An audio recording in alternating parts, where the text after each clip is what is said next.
This broadcast is an informational advisory from the Public Safety Bureau. This is not a test. The information that follows is critical for your continued existential security. We advise you listen carefully. If you are a pet owner, specifically a cat owner, this message requires your immediate and undivided attention. For the past 18 months, our offices have been monitoring a subtle but accelerating phenomenon reported in domestic environments across the continent. It does not concern a physical threat, a virus, or any form of observable intruder. The threat is linguistic. It is an attack on identity, and it begins with your cat. The primary directive of this advisory is as follows. If you hear your cat referred to by a name you did not give it, and the animal responds, you must begin reclamation protocols immediately. Under no circumstances should you ever use, acknowledge, or validate this secondary name. Your cat does not have another name. Acknowledging one is an act of surrender. The phenomenon begins almost innocuously. The earliest confirmed case in our registry involved a university student named Amelia, who lived alone in a small apartment with a grey tabby she called Gus. One evening, while studying, she heard a faint sound from her building's ventilation shaft. It was a whisper, distorted and faint, like a radio caught between stations. It sounded like it was saying a single word, Cynthia. Gus, who had been asleep on a stack of textbooks, immediately lifted his head, his ears swiveling toward the vent. Amelia thought nothing of it. A few days later, unable to find Gus, she jokingly called out, "Here, Cinder. Come on, you little cinder block." The cat appeared instantly, trotting into the room with an enthusiasm Amelia had never seen before. He rubbed against her legs, purring loudly. But the purr was different.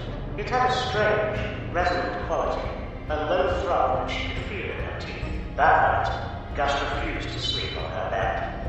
Instead, he sat on the windowsill, staring down at the empty street below. When Amelia woke in the middle of the night, she saw his silhouette against the moonlight. For a moment, she thought his tail looked too long, almost a serpentine, before she blinked, and the impression vanished. The following morning, she found a small, dead moth on her pillow, but its wings were a shade of blue that does not exist in any known species of Lepidoptera. She had used a new name once, as a joke. It was enough to open a door. These incidents are not isolated. We've recorded hundreds of similar initial reports.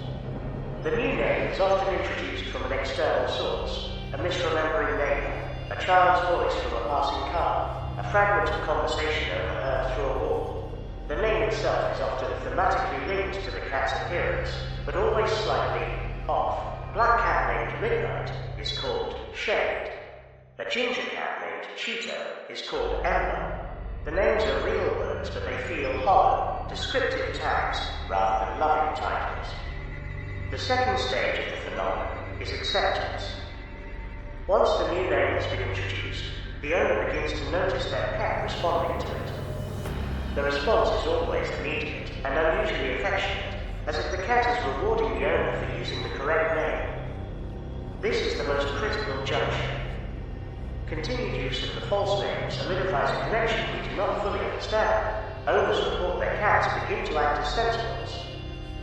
They cease typical sleeping patterns and instead watch doors, windows, and reflective surfaces for hours on end. They may bring their owners gifts, objects that do not belong in the house, and sometimes do not seem to belong in this world. A strangely carved piece of wood, a single cold coin with unreadable text, a feather from a bird that does not fly in this hemisphere. If the false name is allowed to take root, the third stage begins, alteration. This is where the true purpose of the renaming becomes clear. The entity behind the name is not trying to steal your cat, it is trying to overwrite it. The name is an anchor, and with that anchor set, it can begin to pull things from its reality into yours. Owners report catching glimpses of their pet in their peripheral vision, but its shape is wrong.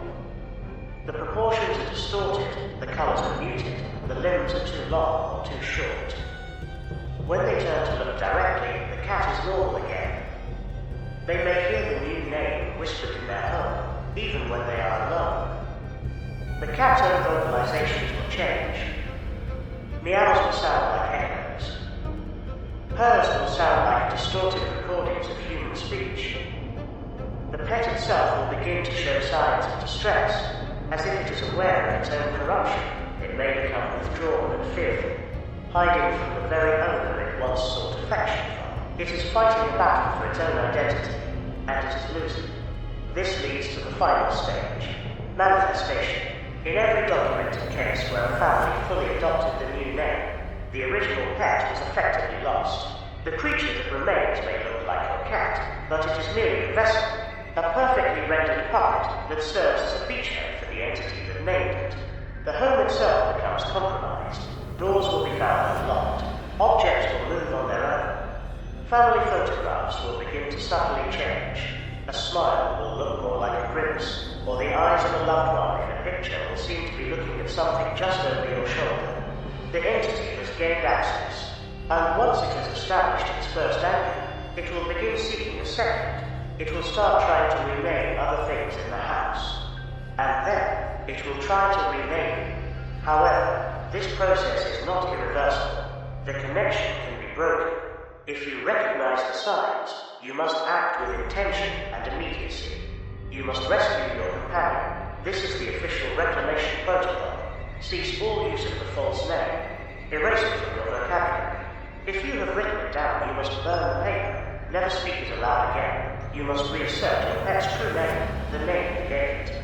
This is a battle of wills, fought with memory and affection. Gather your cat. This may be difficult. It may be hiding, frightened of you and of what it is becoming. Do not chase it. Coax it out with the promise of its favorite food, with the sound of its favorite toy. You must bring it to a safe, enclosed space, with as few reflective surfaces as possible. Hold it. Speak its true name to it, over and over again, like a mantra. Remind it of its identity. Talk about the day you brought it home, about its habits, about the memories you share. Re-establish the emotional context that the hollow, descriptive false name lacks. Surround the animal and yourself with objects that are deeply tied to its real identity.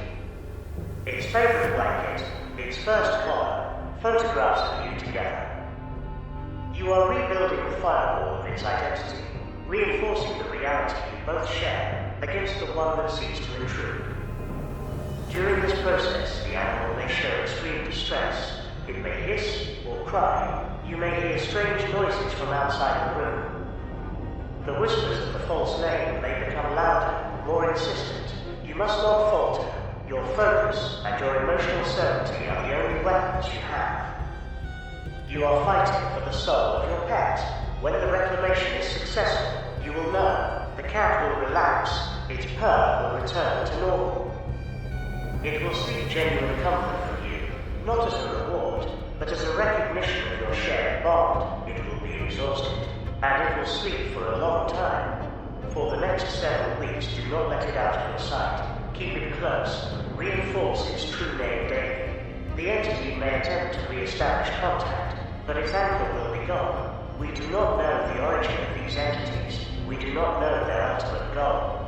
All we know is that they are methodical, patient, and that their primary vector of attack is through the bonds we form with the creatures who share our lives.